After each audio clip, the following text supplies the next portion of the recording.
Kembali lagi di Renungan Jiwa. Di segmen kali ini kita akan memberi kesempatan kepada sahabat jiwa yang hadir di sini untuk bertanya langsung pada guru kita dan tamu inspiratif kita. Kita langsung berikan kesempatan penanya pertama. Silakan disebutkan namanya dan pertanyaannya. Bismillah, Assalamualaikum warahmatullahi wabarakatuh. Perkenalkan, nama saya Natasha, saya dari Jakarta Selatan. Di sini saya ingin bertanya, Pak Ustadz.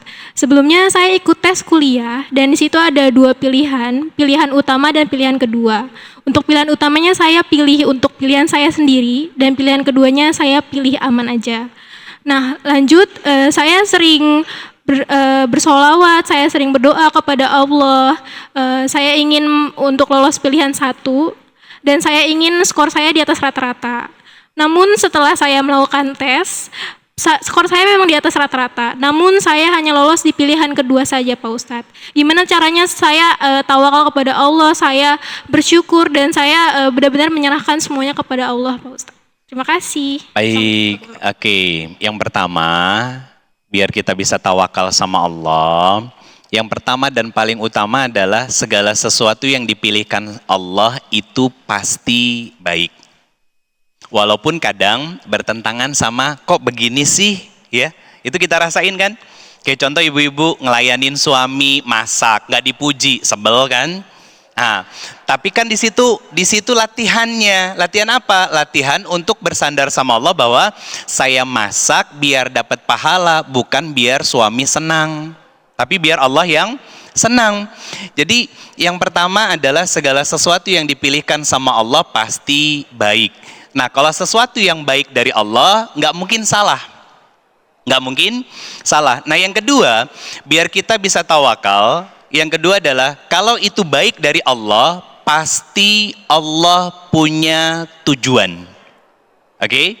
Misalkan kita milih yang pertama matematika, ternyata yang keterimanya adalah biologi.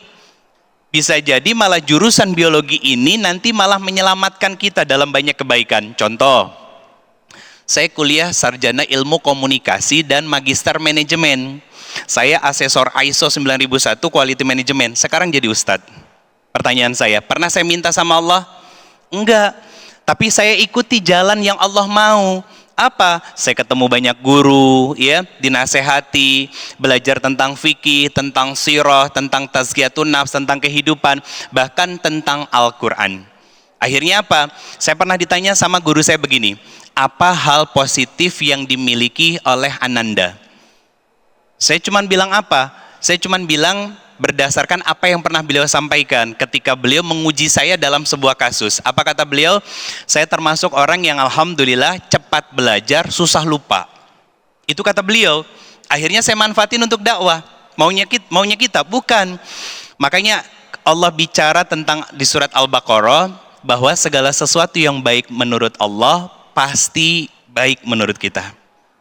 Tapi baik menurut kita belum tentu baik menurut Allah Subhanahu wa taala. Maka yang ketiga, yuk kita belajar menyelaraskan bahwa Allah Maha Tahu sedangkan kita seringnya sok tahu. Betul?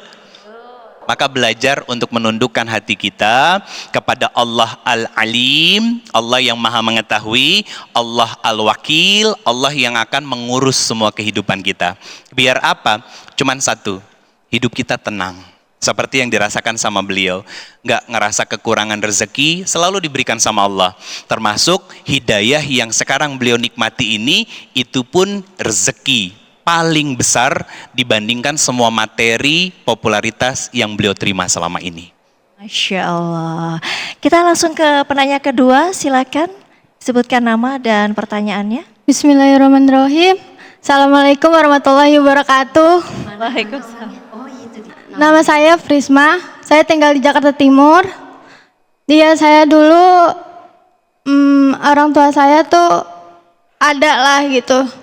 Nah, semenjak beliau meninggal, jadi saya tuh kayak kurang tawakal gitu. Terus saya juga gagal di percintaan. Nah, apakah anak yatim piatu akan berakhir bahagia? Itu sekian, terima kasih pertanyaan saya. Masya Allah. Mungkin Ustadz Ridho terlebih dahulu yang bisa menjawab. Oke, ini sebetulnya role modelnya sudah ada di depan kita. Mbak Christina, yang qadarullah juga sama seperti yang dialamin sama Mbak. Sudah tidak ada orang tuanya. Apakah anak yatim piatu masih berhak untuk bahagia? Nah, sekarang kita definisikan dulu apa bahagia itu. Bahagia menurut Allah bagaimana, bahagia menurut manusia bagaimana. Dulu saya yakin Mbak Christina menganggap bahwa popularitas, uang, materi, ya, kemudian tur ke sono sini, bagi beliau kebahagiaan. Ternyata ditegur sama Allah mengalami yang namanya kehampaan. Ternyata apa? Apa yang beliau miliki selama ini di waktu dulu itu bukan kebahagiaan, tapi hanya sebatas kesenangan. Nah, bagaimana kebahagiaan menurut Allah Subhanahu wa taala? Kebahagiaan menurut Allah Subhanahu wa taala salah satunya adalah wattaqullah la'allakum tuflihun. Di surat Al-Baqarah paling akhir dari ayat 189. Kata Allah, kamu akan bahagia ketika kamu mau mendekatkan diri kepada Allah. Kenapa? Karena Allah pemilik perbendaharaan dari kebahagiaan. Pertanyaannya, apakah anak yatim piatu akan bisa bahagia? Sangat bisa kalau tahu caranya. Gimana caranya? Perbanyak ibadah yang berkualitas. Artinya, kalau hanya sekedar sholat 5 waktu, menutup aurat, duduk di majelis ilmu, ya, mungkin nggak bangun sholat malam, mungkin nggak terlalu rutin menghatamkan Al-Quran, tapi masih mau ngaji dan mentadaburinya, maka disitulah titik poin masuknya kebahagiaan bagi kita saat kita mau mendekat kepada Allah. Tadi disampaikan, orang tua meninggal, hilang sandaran, ya, susah untuk tawakal. Kenapa? Karena banyak dari kita yang bersandarnya bukan kepada Allah, tapi kepada manusia. Pertanyaannya sederhana, kenapa Allah bentangkan langit tanpa tiang? Tujuannya sederhana, biar kita tidak bersandar pada tiang-tiang menopang langit, tapi bersandarnya kepada Allah, pemilik langit dan bumi. Maka rayu Allah. Nggak ada yang nggak mungkin. Selama kita mau mendekatkan diri sama Allah, beribadah sungguh-sungguh, belajar ilmu agama, punya guru, dan juga dekat dengan orang-orang soleh, maka itu menjadi sebuah kebahagiaan tanpa batas yang Allah berikan di dunia, dan nanti bisa berkumpul lagi di dalam surganya Allah Subhanahu wa taala. Amin amin ya rabbal alamin. Mungkin Mbak Christina ada pesan yang ingin sampaikan terkhusus untuk Mbak Frisma ini yang kondisinya sama ini. Risma, gak boleh sedih. Kita semua akan berpulang ke Yang Maha Kuasa. Jadi apapun itu, hidup harus berjalan terus. Satu-satunya hiburan kita adalah, tadi Pak Ustadz benar, ibadah. Berdoa di atas sajadah, nangis di atas sajadah, minta sama Allah ketenangan. Terus banyak salawat sama zikir. Itu akan terobati. Ya? Jangan bersedih. Oke, semangat ya. Nangis boleh, itu artinya kita punya hati. Nangis itu bukan karena kita lemah.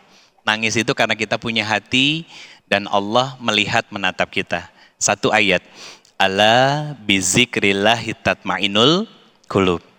Jadi kalau kangen, bacain doa buat orang tua kita. Kalau rindu, bacain doa untuk orang tua kita yang insya Allah dengan setiap kebaikan yang kita lakukan, maka itu akan menjadi sebab untuk kita bisa kembali kumpul di dalam surganya Allah Subhanahu wa taala. Amin amin ya rabbal alamin. Renungan jiwa masih akan kembali usai jeda dengan muhasabah dan doa bersama. Tetaplah bersama kami.